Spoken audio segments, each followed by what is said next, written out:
신원식 국방부 장관 후보자의 망언이 연일 터지고 있습니다.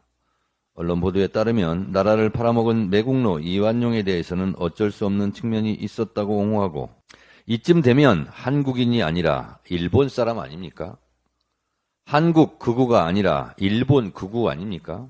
친일 본색이 아니라 그냥 일본 본색, 그것도 일본 극우 본색이라고 해도 무방할 것입니다. 국방부 장관은 외적의 침입으로부터 나라를 지키는 자리인데 외적과 같은 입장이라면 나라를 지킬 수 있겠습니까?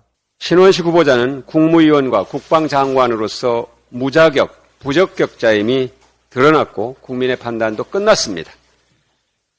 국민의힘이 대통령께 지명 철회를 요구하기 바랍니다. 미디어 오늘. 뭉치면 살고 흩어지면 죽는다.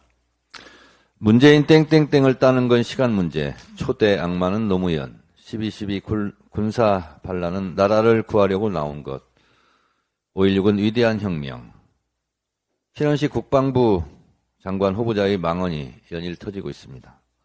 언론 보도에 따르면 나라를 팔아먹은 매국노 이완용에 대해서는 어쩔 수 없는 측면이 있었다고 옹호하고, 오히려 이완용과 비교도 되지 않는 5,000년 민족사의 가장 악질적인 매국노가 문재인이다 라고까지 했습니다. 또 당시 대한제국은 일본에 저항했다 하더라도 일본과 국력 차이가 너무 현저해 독립을 유지하기 어려웠다고 주장했다고 합니다. 이쯤 되면 한국인이 아니라 일본 사람 아닙니까? 한국 극우가 아니라 일본 극우 아닙니까? 친일파 극우 인사라는 말도 아깝습니다. 친일 본색이 아니라 그냥 일본 본색, 그것도 일본 극우 본색이라고 해도 무방할 것입니다. 국방부 장관은 외적의 침입으로부터 나라를 지키는 자리인데 외적과 같은 입장이라면 나라를 지킬 수 있겠습니까? 이런 인식이라면 나라를 구하기는커녕 나라를 팔아먹을 위험천만한 인물 아닙니까?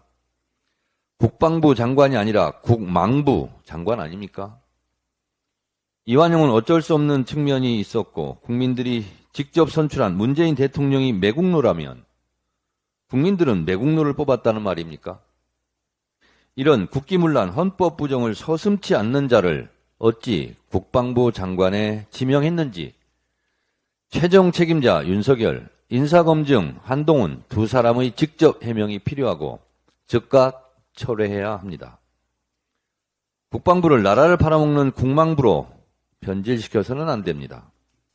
군사 쿠데타를 찬양하는 것도 모자라서 이완용을 옹호하는 망언까지 나왔습니다.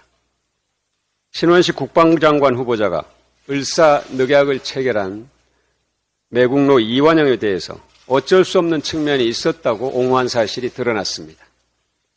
또 그때 우리나라가 저항했다 하더라도 국력 차이가 너무 현저해서 독립을 유지하기가 어려웠다는 친일 식민사관도 확인됐습니다. 대통령의 3.1절 기념사와 통일부 장관의 논문까지 식민사관이 이 정부의 국정 운영의 이념적 배경이 되고 있는 것은 아닌지 국민들이 심각하게 우려하고 있습니다. 여기에 대법원장 후보자는 위안부가 자발적 매춘이냐는 질문에 잘 모른다고 답변하는 어처구니 없는 일도 벌어졌습니다. 앞으로 대한민국 공직 후보자 인사검증 기준에 대한민국의 정통성과 역사의식을 1순위로 포함시켜야 할 지경까지 이르렀습니다. 국민의힘에 요구합니다. 신원식 후보자는 국무위원과 국방장관으로서 무자격, 부적격자임이 드러났고 국민의 판단도 끝났습니다. 국민의힘이 대통령께 지명 철회를 요구하기 바랍니다.